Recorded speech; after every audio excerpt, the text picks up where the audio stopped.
Sr. Ministro, há bocadinho, quando fez a apresentação na parte do Orçamento de Estado de respeito à juventude, referiu, e nessa medida bem, que as políticas de juventude não se esgotam exclusivamente nas questões aqui em discussão hoje nesta Comissão e nesta discussão da especialidade do Orçamento de Estado.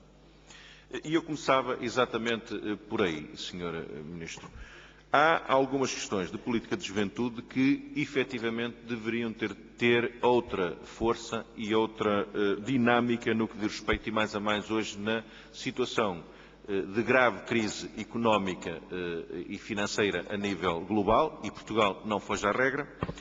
Gostaria de saber se, da parte do Governo, poderá haver alguma sensibilidade para alterações em termos de Orçamento de Estado, efetivamente relativamente às questões de juventude.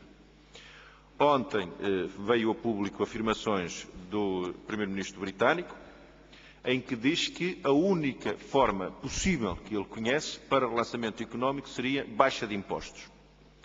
E se na questão da baixa de impostos não é possível, na nossa perspectiva seria, mas na perspectiva do Governo não é possível fazer uma baixa de impostos neste momento, há algumas questões que eu acho que valeria a pena que o Governo pensasse, nomeadamente nas questões que têm a ver com a área da juventude.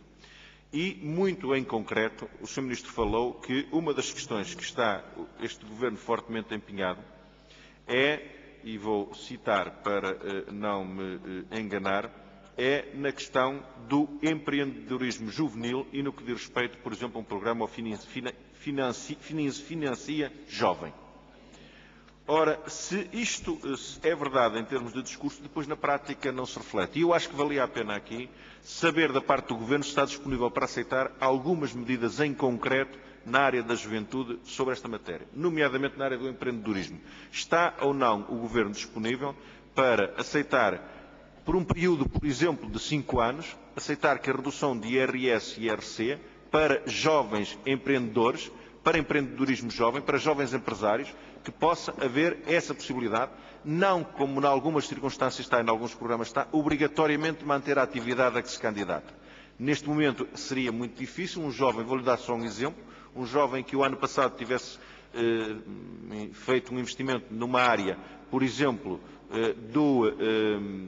de uma imobiliária, hoje se calhar estaria numa situação de falência ou pré-falência. E se calhar valeria a pena que este jovem ou esta jovem empresa pudesse alterar de ramo sem ser penalizada, quer em termos de descontos para efeitos de IRS ou IRC, quer em termos de descontos para a Segurança Social. Porque eu acho que há aqui necessidade de fazer aqui um sinal. E é nos jovens, e é no empreendedorismo jovem que nós eventualmente poderemos apostar. Gostaria de saber da parte do Governo se há alguma disponibilidade para poder integrar esta matéria.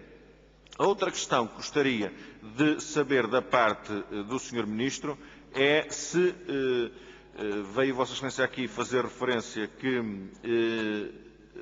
poderia eventualmente vir a termos um aumento na área do Orçamento de Estado na área da juventude. Aquilo que verificamos é que o Orçamento da área da juventude este ano tem uma quebra de 3,88% relativamente ao ano passado, e o ano passado já teve relativamente ao ano 2007.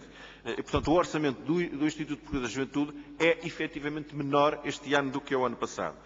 É aqui uma engenharia financeira que Vossa Excelência anuncia, mas que depois os números, até os números fornecidos pelo Orçamento de Estado, como não poderia deixar de ser, denunciam exatamente isso.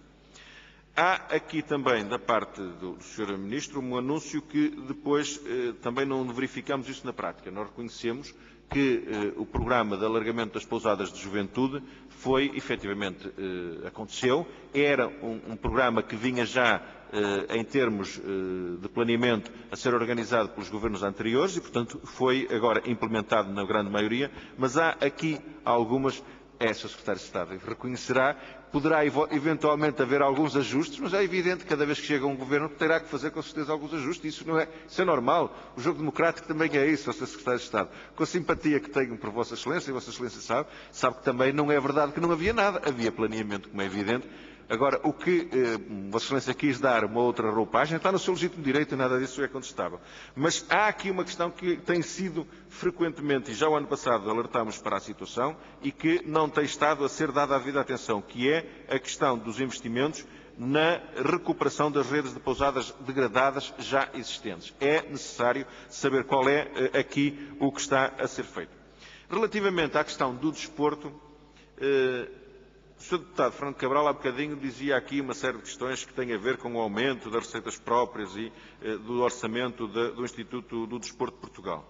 Não é isso que se verifica e quer por afirmações feitas pelo Sr. Presidente do Comitê Olímpico Português, Vicente Moura, quer pelas declarações e numa entrevista longa apresentada pelo Sr. Provedor da Santa Casa da Misericórdia de Lisboa, o que se verifica é que no ano de 2007, no ano passado, houve uma quebra de cerca de 17,5% das receitas dos jogos da Santa Casa da Misericórdia, sendo que essa quebra foi ainda maior no caso do Euromilhões.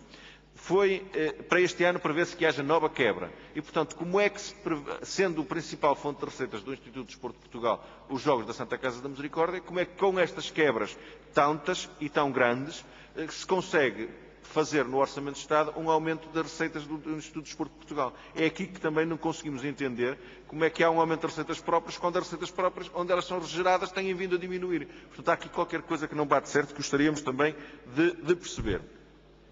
Gostaríamos ainda de saber aqui uma questão que, não estando no Orçamento de Estado, e não está, nem provavelmente teria que estar, mas gostaríamos de saber da parte do Governo, que o Governo informasse este Parlamento, qual é a situação, o que é que tem sido feito em termos daquilo que tem vindo a anunciar, e o Sr. Secretário de Estado tem-nos referido várias vezes, que é a candidatura conjunta de Portugal e Espanha à Organização do Mundial 2018.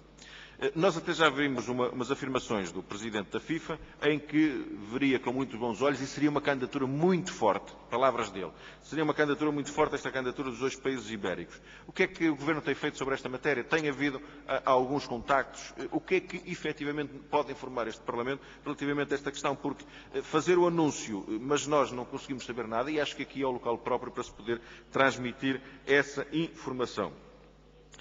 Verificamos ainda aqui na área do desporto, o Sr. Secretário de Estado referiu um apoio importante, o Sr. Secretário de Estado, peço desculpa, o Sr. Ministro referiu um apoio importante ao Comitê Olímpico Português para a organização e preparação dos Jogos Olímpicos de 2012 para Londres 2012.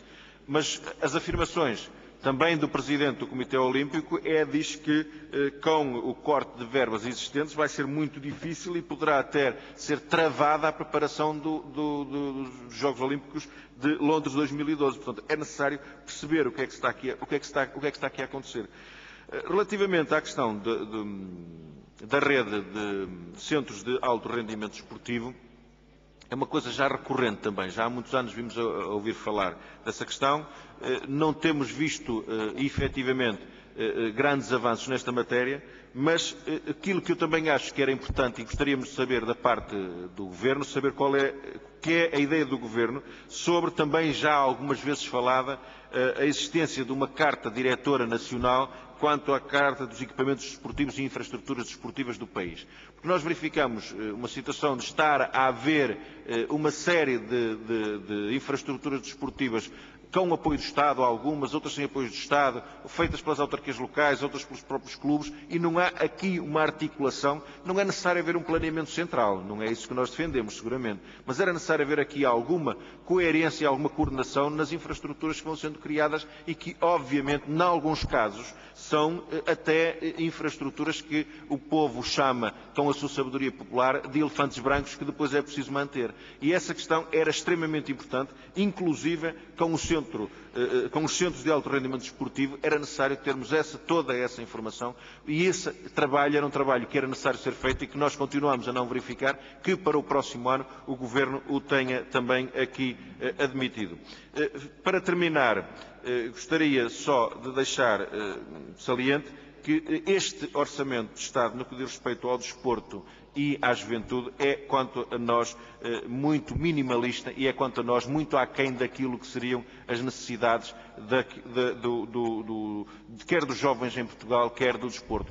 E não é necessário só a questão do aumento de receitas para estas duas áreas. A questão é também uma questão de ambição, que nota-se aqui uma falta de ambição. Se nós olharmos o Orçamento de Estado para 2009, verificamos verificamos que é, enfim, no seguimento do que vem anteriormente sendo feito, e verificamos todos os agentes e pessoas interessadas nestas duas áreas a dizer que há aqui da parte do Governo várias falhas, seja no Comitê Olímpico Português, seja das pessoas ligadas à área da juventude, seja nas associações de jovens, seja no RENAS, há aqui efetivamente muitas faltas que as entidades verificam e que as pessoas verificam e que querem ver esclarecimentos. Muito obrigado.